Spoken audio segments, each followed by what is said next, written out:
HCU భూముల వ్యవహారంపై రాజకీయ రగడ కొనసాగుతోంది. ఇవాళ హెచ్సియుకు వెళ్తామని బీజేపీ ప్రజాప్రతినిధుల బృందం తెలిపింది. దీంతో హైదర్గూడ ఎమ్మెల్యే క్వార్టర్స్ దగ్గర పోలీసులు మోహరించారు.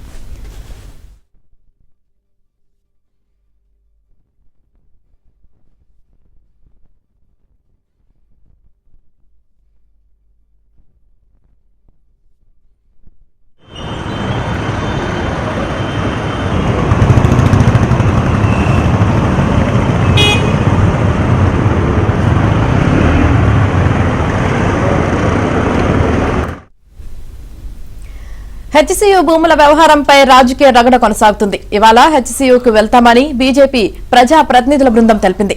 దీంతో హైదర్గూడ ఎమ్మెల్యే క్వార్టర్స్ దగ్గర పోలీసులు మోహరించారు. పలువురు బీజేపీ నేతలను హౌస్ అరెస్ట్ చేశారు. అటు హెచ్సియు మెయిన్ గేట్ దగ్గర కూడా బలగాలను మోహరించారు.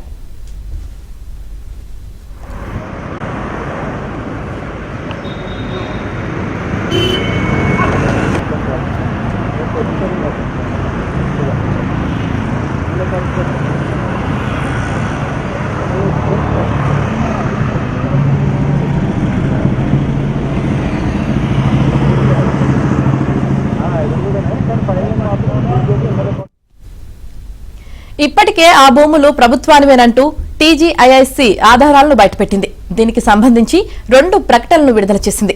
ప్రస్తుతం వివాదం నెలకొన్న భూములను ఉమ్మడి ఆంధ్రప్రదేశ్ ప్రభుత్వానికి హెచ్సియు స్వాధీనం చేసిందని, దానికి బదులుగా వర్సిటీకి సర్కార్ 397 ఎకరాలను బదలాయించిందని స్పష్టం చేసింది. దీనిపై అప్పటి వర్సిటీ రిజిస్ట్రార్ సంతకం చేశారని తెలిపింది. సంబంధిత కాపీలను సీఎంఓ విడుదల చేసింది. అయితే కంచగచ్చిబౌలిలో 400 ఎకరాల భూమి ప్రభుత్వానిదేనంటూ టీజీఐఐసీ చేసిన ప్రకటనను హెచ్సియు రిజిస్ట్రార్ ఖండించారు.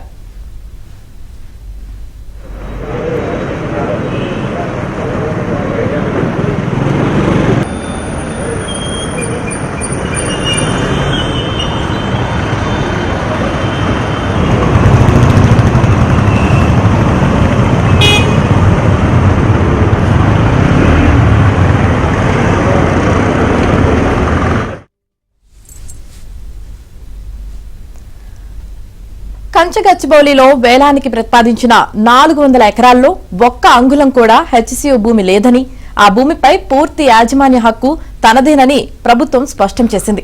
అయినా కొంతమంది రాజకీయ నాయకులు, స్థిరాస్తి వ్యాపారులు స్వప్రయోజనాల కోసం విద్యార్థులను తప్పుదోవ పట్టిస్తున్నారని ప్రభుత్వం ఆరోపిస్తోంది. ఆ భూమికి యజమాని ప్రభుత్వేనని సుప్రీంకోర్టు తీర్పు ఇచ్చిందని గుర్తు చేసింది. దానిపై ఎలాంటి వివాదానికి పాల్పడినా కోర్టు ధిక్కరణ కిందకు వస్తుందని హెచ్చరించింది.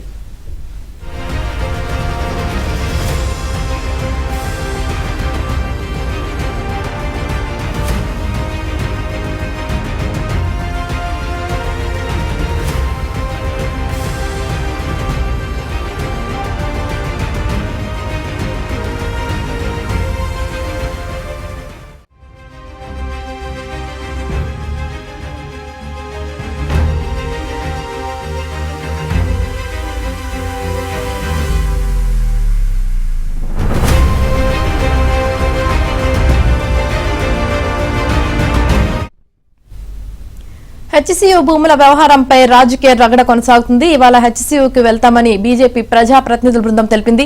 ఇక దీనికి సంబంధించి పూర్తి సమాచారం మా ప్రతినిధి రాజేష్ అందిస్తారు. Rajesh, good morning Yamini. మొత్తానికి హెచ్సియు భూముల అమ్మకానికి సంబంధించి కాంగ్రెస్ ప్రభుత్వ నిర్ణయాన్ని అన్ని రాజకీయ పార్టీలు తీవ్రస్థాయిలో వ్యతిరేకిస్తున్నాయి. దీనిపైన రాజకీయంగా వివాదం కూడా జరుగుతుంది. ఇప్పటికైతే సిపిఎం పార్టీ ఆధ్వర్యంలో హెచ్సియు వద్ద ఆందోళనలు చేపడుతుంటే సిపిఐ పార్టీ మాత్రం దీనికి దూరంగా ఉంటుంది. సిపిఐ అనుబంధ విద్యార్థి సంఘాలన్నీ కూడా కాంగ్రెస్ ప్రభుత్వ నిర్ణయాన్ని వెనక్కి తీసుకోవాలంటూ కూడా ఒత్తిడి తీసుకొచ్చేటువంటి ప్రయత్నం చేస్తున్నాయి. ఇక బీఆర్ఎస్ పార్టీ సైతము హెచ్సియు భూముల అమ్మకానికి సంబంధించిన అంశంలో కేటీఆర్ దీనిపైన స్పష్టమైనటువంటి కామెంట్ చేశారు. కాంగ్రెస్ ప్రభుత్వం ఆచితూసి వ్యవహరించాలి, రాబోయే తరాలకు ప్రభుత్వ భూములను అమ్మడం ద్వారా ఏమీ మిగిలిపోదు, దీనిపైన ముఖ్యమంత్రిగా ఉన్నటువంటి రేవంత్ రెడ్డి పునరాలోచన చేసి వెనక్కి తగ్గాల్సిందిగా డిమాండ్ చేశారు. ఇక భారతీయ జనతా పార్టీ ఆధ్వర్యంలో ఇవాళ ఉదయం హైదర్గూడ న్యూ ఎమ్మెల్యే క్వార్టర్స్ నుంచి హెచ్సియు భూముల వద్దకు వెళ్లి నిరసన చేయాలని నిర్ణయించింది. 8 మంది ఎమ్మెల్యేలు అందరూ కూడా ఒక బృందంగా ఏర్పడి హైదరాబాద్ న్యూ ఎమ్మెల్యే క్వార్టర్స్ నుంచి బయలుదేరి హెచ్సిఏ భూమి వద్దకు వెళ్ళి రాష్ట్ర ప్రభుత్వ నిర్ణయాన్ని వెనక్కి తీసుకునేలాగున ఒత్తిడి తీసుకురావాలని చెప్పేసి కూడా భారతీయ జనతా పార్టీ భావించింది. సో ఈ నేపథ్యంలో ఎమ్మెల్యేలు వెళ్లేందుకు అనుమతి లేదంటూ పోలీసులు పెద్ద ఎత్తున హైదరాబాద్ న్యూ ఎమ్మెల్యే క్వార్టర్స్ వద్ద మోహరించారు. ప్రస్తుతం మనం ఇక్కడే ఉన్నాం, విజువల్స్లో చూసేటువంటి ప్రయత్నం చేయొచ్చు. గట్టినసారి కూడా ఎస్ఎల్బీసీ వద్ద జరిగినటువంటి ప్రమాదాన్ని విజిట్ చేసేందుకు భారతీయ జనతా పార్టీ ఎమ్మెల్యేలు ఇక్కడ నుంచి బృందంగా బయలుదేరి వెళ్ళేటువంటి సందర్భంలో ఇక్కడ అడుగున్నటువంటి ప్రయత్నం చేశారు. తీరా ఎస్ఎల్బీసీకి వెళ్ళిన తర్వాత అక్కడ పోలీసులతో వారికి అనుమతి లేదంటూ కూడా ఆపుకునేటువంటి ప్రయత్నం చేశారు. ఇక హెచ్సిఏ భూముల వివాదానికి సంబంధించి కోర్టు పరిధిలో ఉన్నటువంటి అంశం అయినప్పటికీ కూడా రాష్ట్ర ప్రభుత్వం అధికారంలోకి రావడం కంటే ముందు 6 గ్యారంటీల పేరిట ఇచ్చినటువంటి సబ్ గ్యారంటీస్ ఏవైతే ఉంటాయో వాటిని అమలు చేసేందుకు రాష్ట్ర ప్రభుత్వం ఆర్థిక వనరులను సమకూర్చుకోవడంలో భాగంగా విలువైన ప్రభుత్వ భూములను అమ్మాలని చెప్పేసి కూడా నిర్ణయించింది. దానికి అనుగుణంగా 400 ఎకరాల భూమిని, ప్రభుత్వ భూమిని గచ్చిబౌలి హెచ్సిఏ హైదరాబాద్ సెంట్రల్ యూనివర్సిటీకి పానుకున్నటువంటి ఆ భూమికి సంబంధించిన వివాదంలో ఇప్పటికే కోర్టులో ఒక స్పష్టమైనటువంటి ఇష్యూ నడుస్తుంది. దాన్ని ఓవర్క్రాస్ చేసి కాంగ్రెస్ ప్రభుత్వం హెచ్సిఏ భూముల అమ్మకాలకు సంబంధించిన విషయంలో ముందుకు వెళ్తుందంటూ కూడా పెద్ద ఎత్తున వివాదం జరుగుతుంది. దీనిపైన హైదరాబాద్ సెంట్రల్ యూనివర్సిటీ కేంద్రంగా పనిచేసినటువంటి కాంగ్రెస్ పార్టీ అనుబంధ ఎన్ఎస్యుఐ విద్యార్థి విభాగం కూడా ఒక లేఖను రిలీజ్ చేశారు.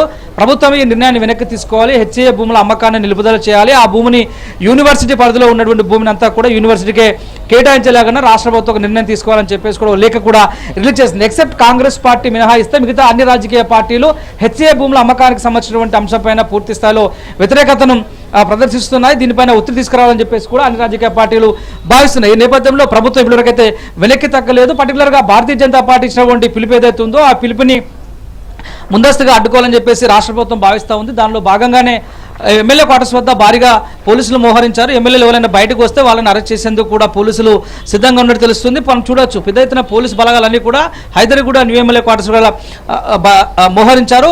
భారతీయ జనతా పార్టీ నుంచి ఎమ్మెల్యేలు, ఎమ్మెల్సీలు, ఎంపీలు, ఆ స్థానికంగా ఉన్నటువంటి ప్రజాప్రతినిధులు అందరూ కూడా అటెండ్ అయ్యి హెచ్సిఏ విద్యార్థులతో నేరుగా వాళ్ళు ముఖాముఖి చేయాలని చెప్పేసి కూడా నిర్ణయించారు. ఈ నేపథ్యంలో బీజేపీ పార్టీ ఎమ్మెల్యేలు ఇచ్చినటువంటి పిలుపుకు అనుమతి లేదంటూ కూడా పోలీసులు అడ్డుకునేటువంటి ప్రయత్నం చేస్తున్నారు. ఏది ఏమైనప్పుడు ఒకవేళ పోలీసులు తమని అడ్డుకునే ప్రయత్నం చేసినా ఇవాళ హెచ్సిఏ భూముల వద్దకు వెళ్లి తీరుతాము, ప్రభుత్వ నిర్ణయం వెనక్కి వచ్చేలాగా ఒత్తిడి తీసుకొచ్చేందుకు భారతీయ జనతా పార్టీ కార్యక్రమం కూడా తీసుకోబోతుందని చెప్పేసి బీజేపీ పార్టీ ఎమ్మెల్యేలు చెప్తున్నారు. సో వారు బయటకు వస్తే అరెస్ట్ చేసి పోలీస్ స్టేషన్లు తరలించేందుకు పోలీసులంతా కూడా ఇక్కడ సిద్ధంగా ఉన్నారు.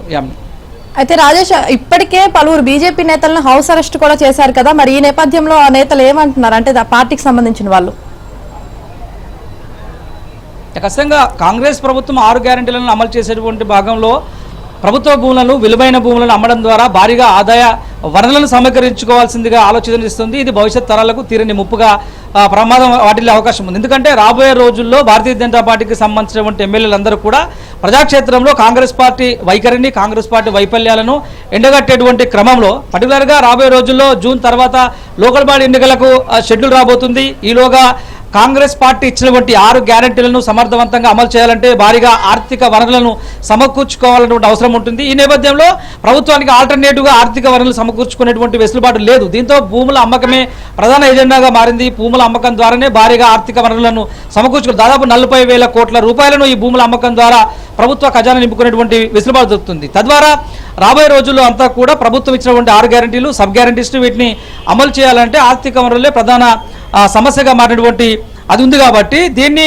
అధిగమించేందుకు రాష్ట్ర వ్యాప్తంగా ఉన్నటువంటి ఇప్పటికే వివిధ జిల్లాల్లో ఉన్నటువంటి ప్రభుత్వ అసైన్ భూముల లెక్కలు కూడా రాష్ట్ర ప్రభుత్వానికి చేరినట్టు తెలుస్తుంది. గతంలో బీఆర్ఎస్ పార్టీ 10 సంవత్సరాలు పనిచేసినటువంటి పీరియడ్లో కూడా రాష్ట్ర వ్యాప్తంగా ఉన్నటువంటి పర్టికులర్గా కోకాపేట, కానాపేట లాంటి ఏరియాలో విలువైనటువంటి ప్రభుత్వ భూములను అమ్మడం ద్వారా అప్పట్లో దాదాపు 60,000 కోట్ల రూపాయలను బీఆర్ఎస్ పార్టీ ఆర్థిక వనరుగా, ప్రధాన వనరుగా ఉపయోగించుకుంది. సో అదే తరహా విధానానికి మరోసారి కాంగ్రెస్ పార్టీ తెరలేపింది. హెచ్సిఏ భూముల పేరిట 400 ఎకరాల భూములను అమ్మడం ద్వారా ఆర్థిక వనరుగా భావించేటువంటి అవకాశం ఉంటుంది. కాబట్టి ఈ నిర్ణయాన్ని వెనక్కి తీసుకోవాలని చెప్పేసి కూడా మిగతా రాజకీయ పార్టీలు భావిస్తుంది. పర్టికులర్గా భారతీయ జనతా పార్టీ నిర్ణయం వెనక్కి తీసుకోకపోతే కాంగ్రెస్ పార్టీ మీద మరింత ఒత్తిడి తీసుకొచ్చేలాగున ముందుకు వెళ్ళాలని చెప్పేసి కూడా యోచిస్తుంది.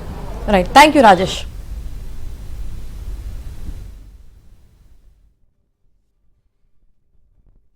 యూనివర్సిటీ పేరు మీద భూమి లేదు కాబట్టి మేము అమ్ముకుంటామని ఈరోజు రేవంత్ రెడ్డి గారు మాట్లాడతారు. మీ పేరు మీద, ప్రభుత్వ పేరు మీద భూమి ఉంటే చాలు, ప్రభుత్వానికి పూర్తిగా అమ్ముకునే స్వేచ్ఛ ఉన్నదనే విధంగా ఈరోజు రాష్ట్ర ముఖ్యమంత్రి గారు మాట్లాడుతూ ఉన్నారు. ఈ 400 ఎకరాలు ఏ రోజు కోర్టు నుంచి ఆర్డర్ వస్తుందా, ఏ రోజు అమ్ముకుంటామా అని టీఆర్ఎస్ పార్టీ ఆలోచించినట్టే ఈరోజు ఆర్డర్ రావడమే ఆలస్యం.